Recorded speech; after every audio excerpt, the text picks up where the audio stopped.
అప్పటి వరకు చిన్న చిన్న క్యారెక్టర్స్ కే పరిమితమైన రవితేజ కృష్ణవంశీ డైరెక్షన్ లో వచ్చిన సింధూరం మూవీతో హీరోగా పరిచయం అయ్యాడు. 1997లో రిలీజ్ అయిన ఈ మూవీతో రవితేజకు హీరోగా మంచి యాక్టర్ గా గుర్తింపు కూడా వచ్చింది. ఇక పూరి జగన్నాథ్ డైరెక్షన్ లో వచ్చిన ఇడియట్ మూవీ గురించి అయితే ప్రత్యేకంగా చెప్పాల్సిన అవసరమే లేదు. రవితేజ కెరీర్ లో బిగ్గెస్ట్ కమర్షియల్ బ్రేక్ ఇచ్చిన సినిమాలో ఇడియట్ మూవీ కూడా ఒకటి. ఈ సినిమాతో అటు యూత్ లోను ఇటు మాస్ ఆడియన్స్ కు కూడా రవితేజ బాగా దగ్గరయ్యాడు.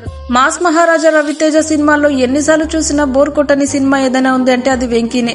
శ్రీను వైట్ల డైరెక్షన్ లో వచ్చిన ఈ మూవీ బాక్సాఫీస్ వద్ద సూపర్ హిట్ అయింది. ఈ సినిమాలోని కామెడీకి సెపరేట్ ఫ్యాన్స్ కూడా ఉన్నారు. ఇక రవితేజ మాస్ ఇమేజ్ ను మరింత పెంచిన సినిమాలు భద్ర, విక్రమార్కుడు. ఈ రెండు సినిమాలు కెరీర్ లో బిగ్గెస్ట్ హిట్ గా నిలిచాయి.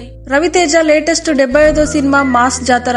ఈ సినిమాకు భోగవరపు భాను డైరెక్షన్ చేస్తున్నారు. ఇవాళ రవితేజ పుట్టినరోజు సందర్భంగా మేకర్స్ సినిమా నుంచి వీడియో గ్లింప్స్ ను రిలీజ్ చేశారు. తెలంగాణ నేపథ్యంలో సాగే ఈ స్టోరీ అని గ్లింప్స్ ద్వారా అర్థమవుతుంది.